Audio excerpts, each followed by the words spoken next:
और एक और ब्रेकिंग न्यूज आपको बता दें, भारत की बहुत बड़ी कूटनीतिक जीत की खबर इस वक्त मिल रही है। ये ब्रेकिंग न्यूज है। ईरान विदेश मंत्री का भारत को भरोसा है, क्योंकि एस जयशंकर ने बातचीत की थी। जहाज पर फंसे भारतीयों को लेकर भरोसा जताया गया है। भारतीयों से मिलेंगे प्रतिनिधि, ईरान की तरफ से कहा गया है। आपको बता दें, 17 भारतीयों को छुड़ाने के लिए भारत की कोशिश लगातार जारी है और इसको लेकर भारत के विदेश मंत्री एस जयशंकर ने ईरान के विदेश मंत्री से बातचीत की और अब कूटनीतिक तौर पर यह बहुत बड़ी जीत के तौर पर इसीलिए देखा जा रहा है क्योंकि भारतीयों से मुलाकात करेंगे प्रतिनिधि, ये कहा गया। और नीरज ज्यादा जानकारी के साथ मेरे साथ फोन लाइन पर जुड़ चुके हैं। नीरज, लगातार भारत की कोशिश है, इसको लेकर बकायदा ईरान के विदेश मंत्री से बातचीत एस जयशंकर ने की थी। अब क्या जानकारी है आपके पास? देखिए, कल शाम को एस जयशंकर ने इजराइल के विदेश मंत्री और ईरान के विदेश मंत्री से बातचीत किया था।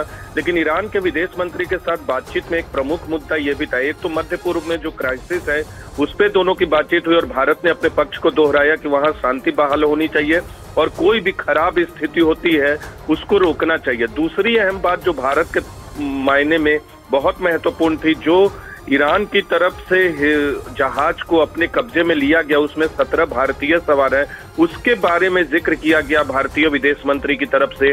तो ईरान के विदेश मंत्री की तरफ से आश्वासन दिया गया है कि 17 भारतीयों से मिलने की संभावना जल्द पैदा होगी भारत सरकार के प्रतिनिधियों की तरफ से जो हिरासत में लिया गया जहाज है।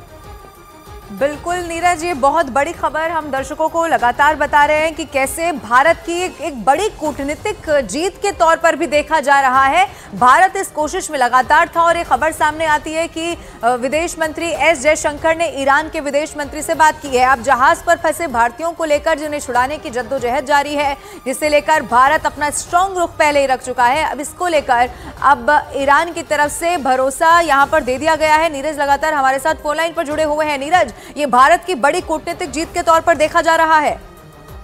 बिल्कुल, लगातार इस तरह के मसले को सुलझाने में भारत सरकार और भारतीय विदेश मंत्रालय कामयाब होता रहा है। कतर का मामला आपने देखा था, इस तरह से पहले भी अफगानिस्तान में जब लोग फंसे हुए तो उनको निकालने की बात करें, या फिर कोरोना काल में जो लॉकडाउन के दौरान दूसरे देशों में फंसे थे उनको वापस लाने की बात करें, यूक्रेन में जो लोग फंसे थे उन्हें भारत लाने की बात करें, इजराइल युद्ध के दौरान जब गाजा और इजराइल का युद्ध चल रहा था, हमास और इजराइल के बीच युद्ध चल रहा था, तो भारतीयों को भारत लाने की बात करें, या फिर इस मामले में ईरान की तरफ से जो आश्वासन दिया गया, तो लगातार इस तरह के मसले पर विदेश मंत्रालय की कूटनीति का असर होता दिखता है, भारत सरकार की कूटनीति का असर होता दिखता है। और ईरान के विदेश मंत्री का बयान और जो उन्होंने जिक्र किया भारतीय विदेश मंत्री से बातचीत में, वो बिल्कुल भारतीय कूटनीति की बड़ी सफलता की तरफ इशारा करता है ऐसे वक्त में जब ईरान और इजराइल आमने सामने खड़े हैं। बिल्कुल ठीक कहा आपने, ये पहला मौका नहीं है। भारत की कूटनीति का लोहा इससे पहले भी कई मर्तबा हमने देखा, पूरी दुनिया ने माना है